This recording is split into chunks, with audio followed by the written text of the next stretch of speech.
अज्ञान के अंधकार से पीड़ित आत्मा के उद्धार का, भक्ति का रास्ता प्रशस्त किया। गुण अवगुण, अच्छा बुरा तो इंसान में बसता है, इंसान में रहता है, मगर जब व्यक्ति अपने अस्तित्व को विलीन कर कर श्री कृष्णमय हो जाता है तो सब अच्छा ही अच्छा हो जाता है।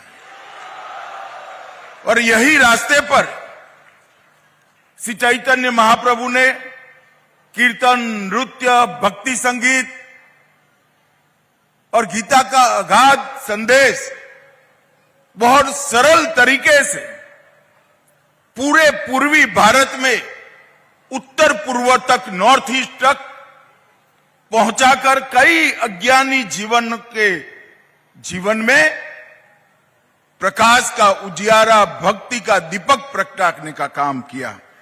और वही आंदोलन को परम पूज्य भक्ति सिद्धांत प्रभुपाद और पूज्य भक्ति वेदांत प्रभुपाद ने न केवल आगे बढ़ाया, इसको आधुनिकता के साथ जोड़कर युवाओं को और समग्र विश्व को अपने आत्मा के कल्याण का रास्ता प्रशस्त किया। आज बहुत पवित्र दिन है। चैतन्य महाप्रभु के प्रिय सेनापति और गौड़ीय मत के संस्थापक, जिनको हमारे गुजरात में युग आचार्य भी कहते हैं, श्री भक्ति सिद्धांत सरस्वती ठाकुर प्रभुपाद का आज 152वां जयंती है। और आप सभी लोग श्री कृष्ण के, भगवान नरसिंह के और श्री भक्ति सिद्धांत सरस्वती ठाकुर प्रभुपाद के गुणगान करने के लिए यहां आए हैं।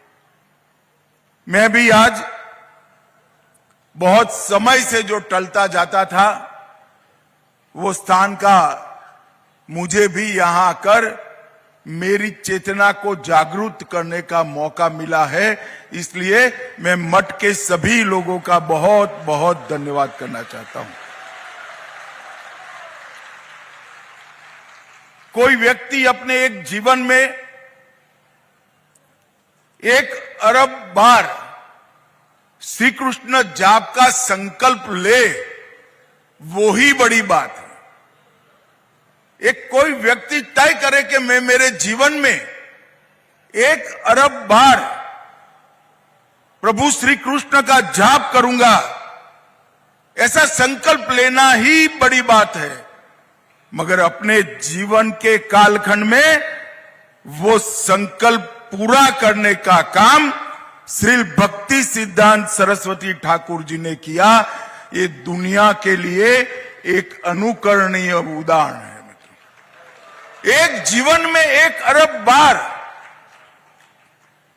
श्री कृष्ण का नाम स्मरण, एक बार भक्ति के साथ श्री कृष्ण का नाम स्मरण करने से ही चेतना जागृत होती है, ऊर्जा की प्राप्ति होती है। कई सारे मन के सामने पड़े हुए अज्ञान के अंधकार दूर हो जाते हैं।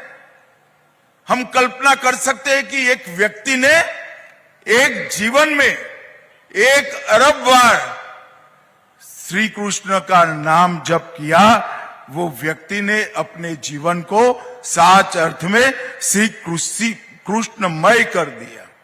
और वही रास्ता उन्होंने गौड़ीय मठ के माध्यम से सबके सामने रखने का काम किया। आज कदाच 100 साल के बाद कोई ये बात को बोलेगा तो दुनिया में इसको मानने के लिए कोई तैयार नहीं होगा कि 1 अरब श्री कृष्ण नाम स्मरण कोई कर सकता है। श्री भक्ति सिद्धांत स्वामी जी ने धर्म को कई प्रकार की मान्यताओं की रूढ़ियों से बाहर निकालने का काम किया। उन्होंने एक सिद्धांत प्रस्तापित किया कि आधुनिकता धर्म की दुश्मन नहीं है, आधुनिकता से ही धर्म आगे बढ़ता है, वो धर्म की साथी है। और एक जमाने में प्रिंटिंग प्रेस को वर्ज्य माना जाता था, सुनना, याद करना, इसके माध्यम से ही भक्ति पनपती थी, बढ़ती थी, फैलती थी।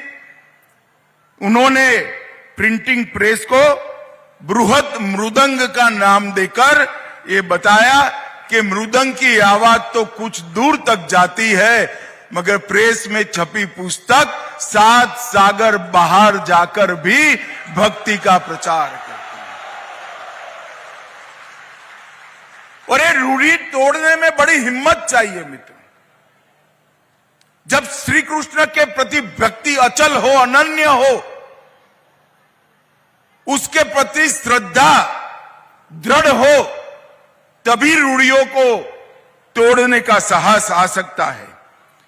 और उन्होंने ये जो आध्यात्मिक इनोवेशन किया, नवाचार किया, इसके माध्यम से ही आज ये संप्रदाय विश्व के 7 खंडों के आत्माओं के कल्याण के लिए कार्यरत हो पाया है।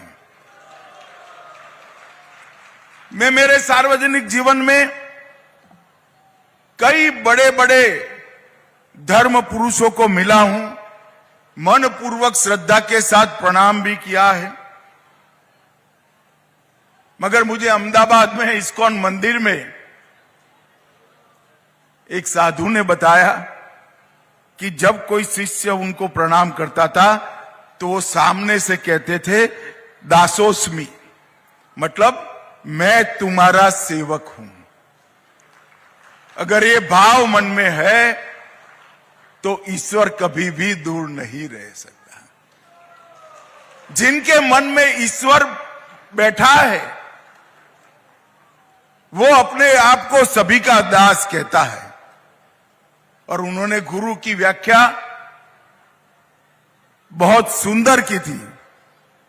उन्होंने कहा, जिस दिन गुरु सोचने लगता है कि मैं गुरु हूं, तो गुरु शब्द में से ऊ निकल जाता है और गरु ही बच जाता है। गरु का मतलब जानवर होता है। गुरु वही है जो सबके सेवक के भाव से शिष्य को बड़ा करे, छोटे से बड़ा करने वाला ही गुरु होता है। जिसकी समझ छोटी है, ज्ञान छोटा है, इसकी समझ और ज्ञान को बड़े करने वाला ही गुरु है। और मैं आज भक्ति सिद्धांत स्वामी प्रभुपाद को मन पूर्वक कहना चाहता हूं कि आप एक सच्चे गुरु थे और गुरु पद का परिचय भी समग्र विश्व को आपने कराया है। इन्होंने जाति के बंधनों को तोड़ने के लिए भी ढेर सारे काम किए। महाभारत काल के बाद पहली बार भक्ति सिद्धांत प्रभुपाद जी ने, जो जन्म से ब्राह्मण नहीं थे, उनको यज्ञ पवित देकर उनको ब्राह्मण बनने का अधिकार दिया। उन्होंने कई प्रकार की रूढ़ियों को तोड़ा और युक्त वैराग्य की नई व्याख्या समाज के सामने की कि वैराग्य का मतलब दुनिया को छोड़ना नहीं है। दुनिया की हर वस्तु को श्री कृष्ण की सेवा में लगाना ही वैराग्य है। वैराग्य का मतलब अपने अंदर की बुराइयों से दूरी कर देना। वैराग्य का मतलब संसार में सब कुछ छोड़ना नहीं है, बुराइयों को छोड़कर समस्त संसार को श्री कृष्ण की भक्ति में लगाना ही वैराग्य है। और आज ऐसे युग दृष्टा, युग पुरुष, महापुरुष का 152वां जन्म जयंती है। एक प्रकार से कई लोग भक्ति सिद्धांत प्रभुपाद जी को जीवंत विश्वकोश भी कहते हैं। वो खगोल विद्या के बड़े जानकार थे, गणित और संस्कृत का बहुत अध्ययन रहा उनका, और फिर भी सभी कुछ श्री कृष्ण के चरणों में समर्पित कर भक्ति मार्ग पर ही पूरा जीवन उन्होंने व्यतीत किया। हमारे वेदों और उपनिषदों में कहा है कि भक्ति बिना का ज्ञान अहंकार उत्पन्न करता है और ज्ञान सहित की भक्ति ट्रांसफॉर्मेशन मतलब रूपांतरण लाती है। वेदों के ये वाक्य को भक्ति वेदांत जी ने पूरे जीवन आचरण कर आगे बढ़े। मित्रों, आज मैं जब यहां आया हूं तब मायापुर में जो आध्यात्मिक केंद्र बन रहा है, मुझे सभी परिचय करा रहे थे। मैं संस्था को ये कहकर जाना चाहता हूं कि ये आध्यात्मिक केंद्र से न केवल देश, पूरे विश्व के भक्तजनों को बहुत बड़ी उम्मीद है कि यही केंद्र विश्व के कल्याण का कारण बनेगा। और ये मायापुर धाम में बनने वाला ये केंद्र कई युगों तक भक्ति मार्ग का प्रतिपादन करता रहेगा। चैतन्य महाप्रभु, भक्ति वेदांत प्रभुपाद, भक्ति सिद्धांत प्रभुपाद, इनके ढेर सारे सिद्धांतों का ये प्रतिपादन करता रहेगा। और भक्ति सिद्धांत प्रभुपाद जी के जीवन में अनेक बड़े काम हुए, उसमें से सबसे बड़ा काम किया उन्होंने भक्ति वेदांत प्रभुपाद जैसे शिष्य को तैयार कर इस संप्रदाय को आगे बढ़ाया।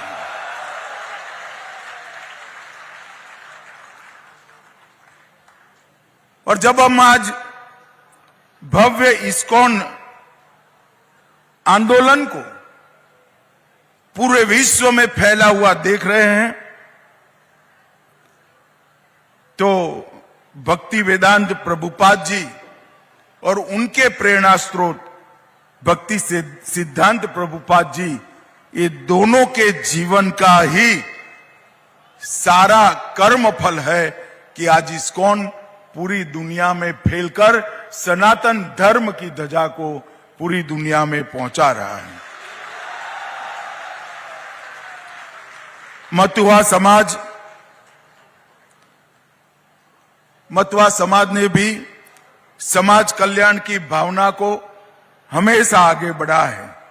श्री श्री हरिचंद ठाकुर जी और श्री श्री गुरुचंद ठाकुर जी ने समग्र विश्व को इस संप्रदाय से जोड़ने का काम किया और इस्कॉन की कई सारी उपलब्धियां हैं।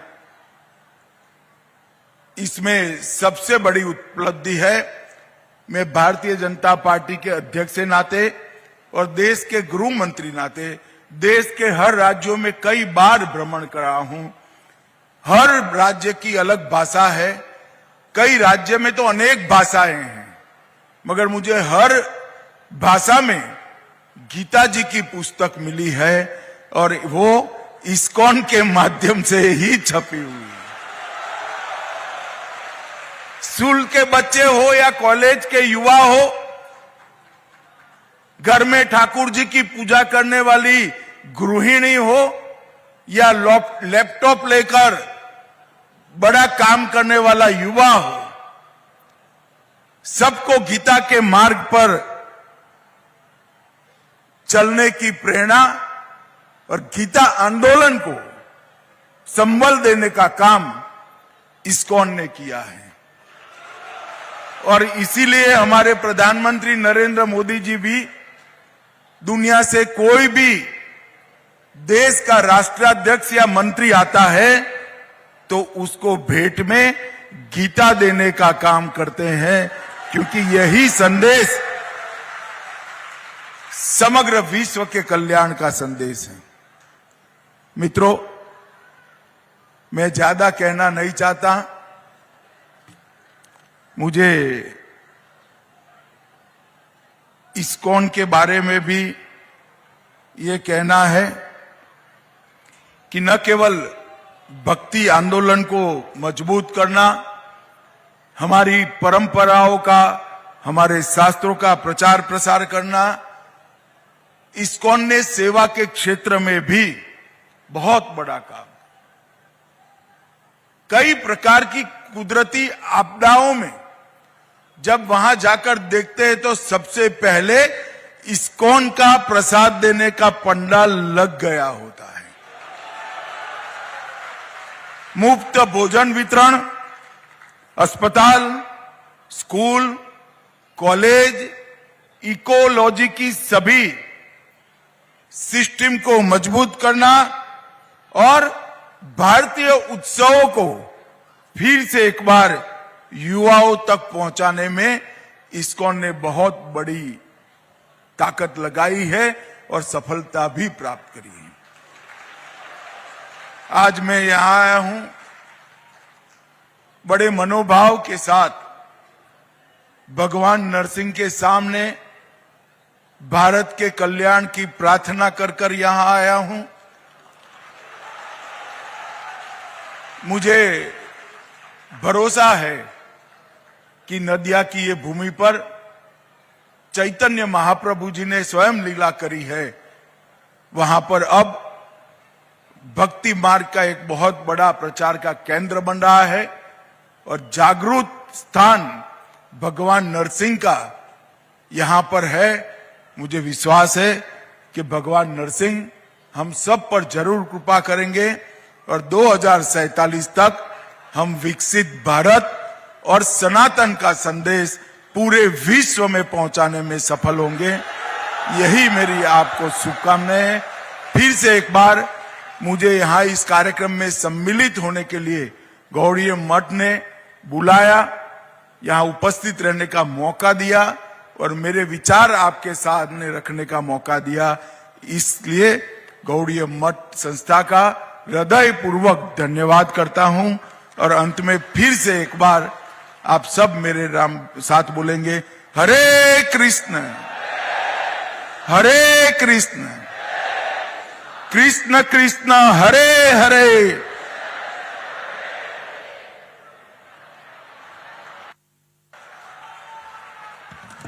हरे कृष्ण। सबसे पहले अनेक अनेक धन्यवाद।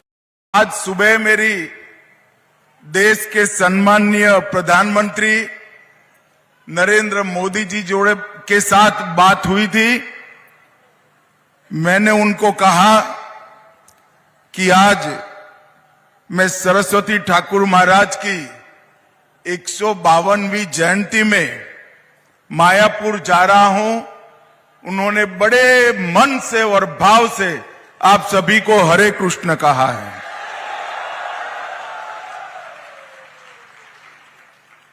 भाइयों बहनों, भी संबोधन में सम्मान के साथ मुझे कहा कि भारत के गृह मंत्री अमित शाह आज कार्यक्रम में आए हैं। मैं यहां पर भारत के गृह मंत्री के नाते नहीं आया, चैतन्य महाप्रभु के अनन्य भक्त के रूप में यहां पर मैं आया हूं।